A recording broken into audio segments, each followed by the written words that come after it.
दोस्तों, ये कहानी है फ्यूचर की, जहां पर हम एक नई दुनिया को देखते हैं जो 2 हिस्सों में बढ़ चुकी थी। एक हिस्से को ऑफशोर के नाम से जाना जाता है। इस हिस्से में सभी अमीर लोग रहते हैं और इनके पास जरूरत की हर चीज होती है। यह लोग अपनी मर्जी से कुछ भी कर सकते हैं, इन्हें फुल आजादी दी जाती है। जबकि दूसरा हिस्सा गरीब लोगों का है, जहां ना तो लोगों के पास खाने को भरपेट खाना है और ना ही रहने के लिए अच्छा घर। यह लोग झोपड़पट्टी में रहकर अपना गुजारा करते हैं और इनकी जिंदगी ऐशो आराम से दूर मुश्किलों से भरी होती है। लेकिन इस जिंदगी को बदलने का इन्हें एक मौका भी दिया जाता है, जिसके बाद ये लोग ऑफशोर का हिस्सा बन सकते थे। लेकिन इसके लिए इन लोगों को 20 साल का होना बहुत जरूरी होता है। 20 साल का हो जाने के बाद इन्हें एक सिलेक्शन प्रोसेस से गुजरना होता है और ऑफशोर में रहने वाले लोग इस बड़ी आबादी में से सिर्फ 3 पर लोगों को ही चूज करते हैं जो ऑफशोर में रह सकते थे।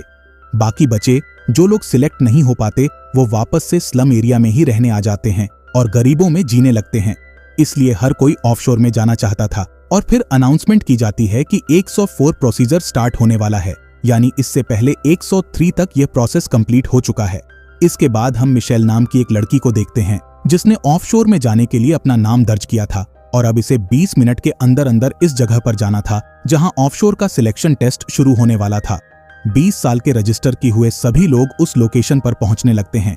इन सभी लोगों के कान के पीछे खास तरह का डिवाइस लगा होता है जिसमें लाल रंग की रोशनी चमकती है।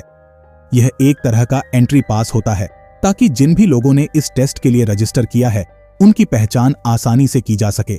और यह डिवाइस इन्हें ऑफशोर की तरफ से ही सिर्फ रजिस्ट्रेशन के बाद दी जाती है। इसके बाद मिशेल अपनी दोस्त के साथ टेस्ट वाली लोकेशन पर पहुंच जाती है और थोड़ी देर बाद इनके सामने चीफ आता है और सबको बताता है कि यह सिलेक्शन बहुत ही ईमानदारी से होगा, किसी के साथ कोई भी धोखाधड़ी नहीं होगी। और इसी के साथ इस सिलेक्शन और ऑफशोर की लाइफ की इंपॉर्टेंस भी बताता है कि तुम सब में से सिर्फ 3 ही पर लोग ऑफशोर में जाएंगे। स्पीच खत्म होने के बाद चीफ के पास एक लेडी आती है कि एक नई एम्प्लॉय थी।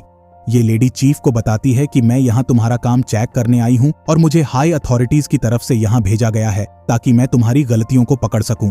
चीफ को बिल्कुल भी पसंद नहीं था कि कोई उसके काम में इंटरफेयर करे, लेकिन हायर अथॉरिटीज की बात वह टाल भी नहीं सकता था, इसलिए वह इस लेडी से कुछ नहीं कहता। इसके बाद इंटरव्यू का टाइम शुरू होता है जहां कई लोग को रिजेक्ट कर वापस से उसी झोपड़पट्टी वाली जिंदगी में भेज जाता है।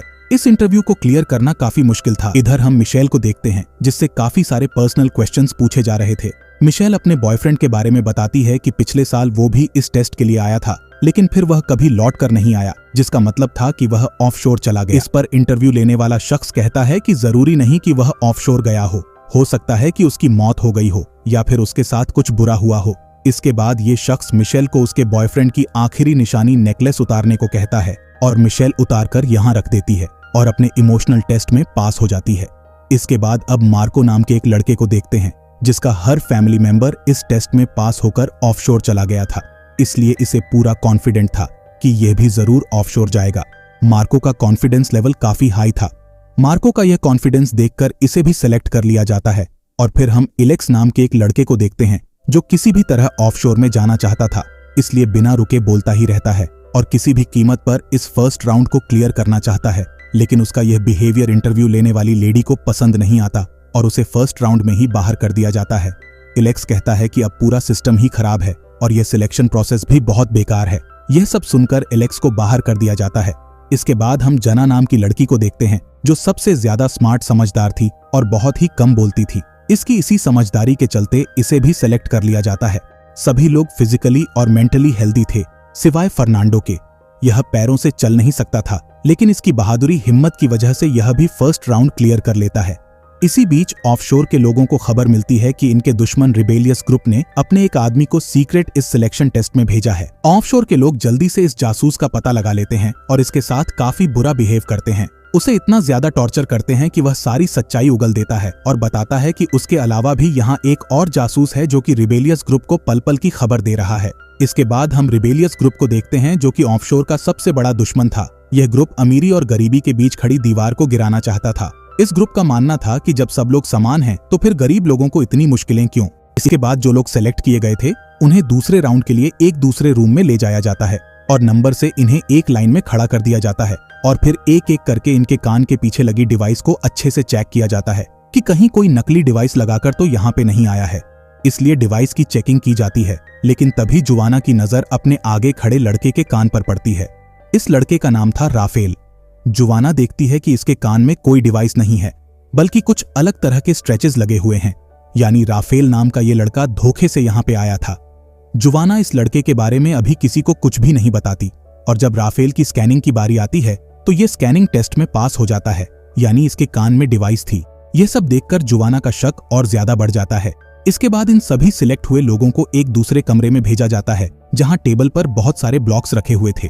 इन ब्लॉक्स की मदद से इन लोगों को 9 क्यूब्स बनाने थे और इसके लिए इन्हें टाइम दिया जाता है। सिर्फ 10 मिनट टाइम शुरू हो जाता है और सब लोग जल्दी जल्दी क्यूब्स बनाने लग जाते हैं, लेकिन फर्नांडो फिजिकली अनस्टेबल होने की वजह से ब्लॉक्स तक नहीं पहुंच पा रहा था। यह देखकर मिशेल इसकी मदद करती है और इसे कई ब्लॉक्स दे देती है, जिससे फर्नांडो भी क्यूब्स बनाने लग जाता है। टाइम खत्म होने वाला होता है, लेकिन अभी तक मिशेल ने सिर्फ 8 क्यूब्स ही बनाए होते हैं। ये देखकर फर्नांडो मिशेल के लिए क्यूब बना देता है और इसके 9 कंप्लीट हो जाते हैं। राफेल का भी एक क्यूब कम था, इसलिए ये इन्हें पूरा करने के लिए क्यूब अपने पार्टिसिपेंट का चुरा लेता है और सेकंड राउंड में भी राफेल पास हो जाता है। हालांकि ये राउंड उसने चीटिंग से जीता था, लेकिन फिर भी इसे पास कर दिया जाता है। लेकिन बाकी के लोग राफेल को बहुत क्रिटिसाइज करते हैं और इसे बुरी तरह से मारते भी हैं, जिससे राफेल को काफी चोट आती है। ये देखकर सबको अपनी गलती का एहसास भी हो जाता है, लेकिन जुवाना उसे सिंपैथी नहीं जताती, बल्कि राफेल के पास आकर कहती है कि तुम्हें मेरी मदद करनी होगी, वरना मैं अथॉरिटी को तुम्हारा सच बता दूंगी कि तुम यहाँ धोखे से आए हो। इधर हम नई एम्प्लॉय को देखते हैं जो कि चीफ के काम को चेक करने आती है। ये किसी भी तरह से चीफ के काम में कमी निकालकर उसे इस पोस्ट से निकालना चाहती थी, ताकि वह इस पोस्ट को हासिल कर सके। दूसरी तरफ हम मिशेल और उसके दोस्त को देखते हैं, जिन पर ऑफशोर के एक एम्प्लॉय को शक हो गया था, इसलिए यह इन्हें चेक करने के लिए अपने साथ ले जाती है और कहती है कि तुम दोनों में से कौन रिबेलियस ग्रुप के साथ है। अगर किसी ने एक्सेप्ट नहीं किया तो दोनों मारी जाओगी। जब ये एम्प्लॉय रूम से बाहर जाती है तो मिशेल अपने दोस्त से कहती है कि हमें इसे मारना होगा, इसलिए जब एम्प्लॉय आती है तो मिशेल के दोस्त उस पर अटैक कर देती है। लेकिन मिशेल खुद ऐसा नहीं करती, क्योंकि वह अपनी दोस्त को फंसाकर खुद बचना चाहती थी। मिशेल ही रिबेल इस ग्रुप की मेंबर थी। इसकी दोस्त मारी जाती है और मिशेल अगले राउंड में चली जाती है। यहाँ पर हमें पता चलता है कि पिछले साल यहाँ उसका बॉयफ्रेंड नहीं बल्कि भाई आया था। अब वह उससे ही मिलने के लिए यहाँ आई है और साथ ही गरीबी अमीरी का भी फर्क मिटाना चाहती है। इसके बाद हम फर्नांडो को देखते हैं, जहां हमें इसके पास्ट के बारे में पता चलता है। फर्नांडो के पैरों में बचपन से ही प्रॉब्लम थी और इसकी डैड ने इसका शुरू से बहुत ध्यान रखा। फर्नांडो के फादर ने ही इसे यह यकीन दिलाया था कि तुम टेस्ट को पास कर सकते हो और फिर जब तुम ऑफशोर जाओगे तो तुम्हारा इलाज हो जाएगा, तुम अपने पैरों पर खड़े हो सकोगे और एक अच्छी जिंदगी भी तुम्हें मिल जाएगी। इसके बाद फर्नांडो का फिजिकल टेस्ट किया जाता है। डॉक्टर इसके पैरों को टेस्ट करने के लिए सुई चुभाती है, जो कि फर्नांडो को फील होती है। आज फर्नांडो को पहली बार दर्द महसूस हो रहा था। डॉक्टर कहती कि अगर तुमने सारे राउंड्स पास कर लिए और तुम ऑफशोर के लिए सिलेक्ट हो गए तो ऑफशोर में तुम्हारे पैरों का इलाज हो सकता है, तुम चल सकते हो। अब इन सबको अगले टेस्ट राउंड के लिए एक रूम में भेज दिया जाता है। जब यह लोग इस रूम में पहुंचते हैं तो इन्हें एक टेबल रखी हुई दिखती है, जिसके ऊपर 4 पुतले रखे थे और चारों के ही चेहरे पर अलग अलग तरह के एक्सप्रेशंस थे। हर किसी ने अपनी कंडीशन के अकॉर्डिंग अलग अलग एक्सप्रेशन के साथ चेहरा बनाया हुआ था। इन सभी लोगों को यह टास्क दिया जाता है कि यह इन चारों पुतलों के एक्सप्रेशन को देखकर उनकी कंडीशन के बारे में बताएं कि इन्होंने किस लिए ऐसे चेहरे बनाए हुए हैं, पास्ट में इनके साथ क्या हुआ। अब सब लोग एक्सप्रेशंस की मदद से अपने अपने तरीके से कहानी बनाने लगते हैं, अपने अपने आइडियाज देते हैं। फर्नांडो पहले अच्छे से एक लड़की के पुतले को देखता है और फिर बताता है कि इस लड़की को जहर दिया गया है, क्योंकि यह अपने हस्बैंड के साथ इस घर में मेहमान थे। दरअसल इस औरत का रिलेशन इसके पास रखे आदमी के साथ था, जिसके घर में यह मेहमान बनकर आई थी। लेकिन इस आदमी की बीवी को इनके अफेयर के बारे में पता चल गया और उसने इस औरत को जहर दे दिया। तभी यह लेडी शॉकिंग एक्सप्रेशन से अपने बॉयफ्रेंड की तरफ देख रही है। फर्नांडो की यह कहानी सुनकर सब लोग बहुत खुश होते हैं, क्योंकि इन्हें यह कहानी काफी पसंद आई थी। लेकिन राफेल इस कहानी को बेकार बताता है और फिर अपनी एक नई कहानी पेश करता है, जिसमें राफेल कहता है कि इसलिए लेडी को सिल्वर की चीजों से एलर्जी है, इसलिए सभी पुतलों ने सिल्वर की चीजें पहनी हुई हैं। लेकिन इस लेडी ने कांच की अंगूठी और लकड़ी का नेकलेस पहना हुआ है। ये लेडी दूसरे आदमी को इसलिए देख रही है क्योंकि वो एक डॉक्टर है, वो उससे मदद मांग रही है। ड्रॉर में जब ये लोग चेक करते हैं तो वहां ह्यूमन बॉडी के डायग्राम्स रखे होते हैं, यानी ये आदमी सच में डॉक्टर था। लेकिन राफेल ने जो कहानी बताई थी वह लेडी के एक्सप्रेशन से मैच नहीं हो रही थी। इसी सवाल का जवाब राफेल नहीं दे पाता। तभी जुवाना, जो सबसे समझदार थी, वह कहती है कि यह लेडी अंधी है, इसलिए इसके चेहरे पर कोई एक्सप्रेशन नहीं है। और जब यह इस लेडी के ड्रॉर को चेक करती है तो इन्हें ब्लाइंड्स की बुक भी मिलती है, यानी जुवाना की कहानी ठीक थी। इस तरह ये लोग इस राउंड को भी पास कर लेते हैं। चीफ भी ये सब देख रहा होता है और फिर नई लेडी एम्प्लॉय से कहता है कि तुम इन सब पर ध्यान रखना, मैं अभी थोड़ी देर के लिए किसी काम से जा रहा हूँ। ये लेडी एम्प्लॉय चीफ पर नजर रखती है और देखती है कि चीफ स्लम एरिया में कपड़े बदलकर जा रहा है। चीफ भी कैमरे की ग्रीन लाइट देखकर पता कर लेता है कि एम्प्लॉय उस पर नजर रख रही है, लेकिन एम्प्लॉय चीफ के खिलाफ कोई सबूत पेश नहीं कर पाती। इसके बाद एक रूम में ले जाया जाता है जहां इन्हें 6 साइंस दिए जाते हैं, जबकि ये लोग 7 होते हैं, जिसका मतलब था कि इन लोग को एक को एलिमिनेट करना था। लेकिन यह किसको करेंगे, इन्हें समझ नहीं आता। राफेल कहता है कि मेरे पास एक कॉइन है, मैं बाहर जा सकता हूं, लेकिन जिसके पास कॉइन नहीं है वह राफेल पर अटैक कर देता है और दोनों में लड़ाई होने लगती है। लेकिन तभी यह लड़का वोट करने को कहता है।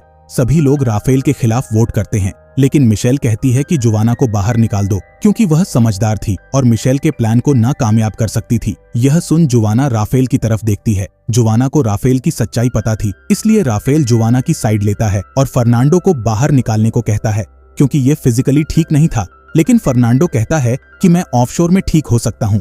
इसके बाद ये लोग रिबन से एक शख्स को एलिमिनेट करने का डिसाइड करते हैं और कहते हैं कि जिसके पास सबसे छोटा रिबन आएगा वह बाहर जाएगा, और सबसे छोटा रिबन जुआना के पास आता है। लेकिन रूम से जाते वक्त जुआना एक शख्स का कॉइन चुरा लेती है और जीत जाती है। और हमारी आज की कहानी यहीं पर खत्म हो जाती है। Bye bye.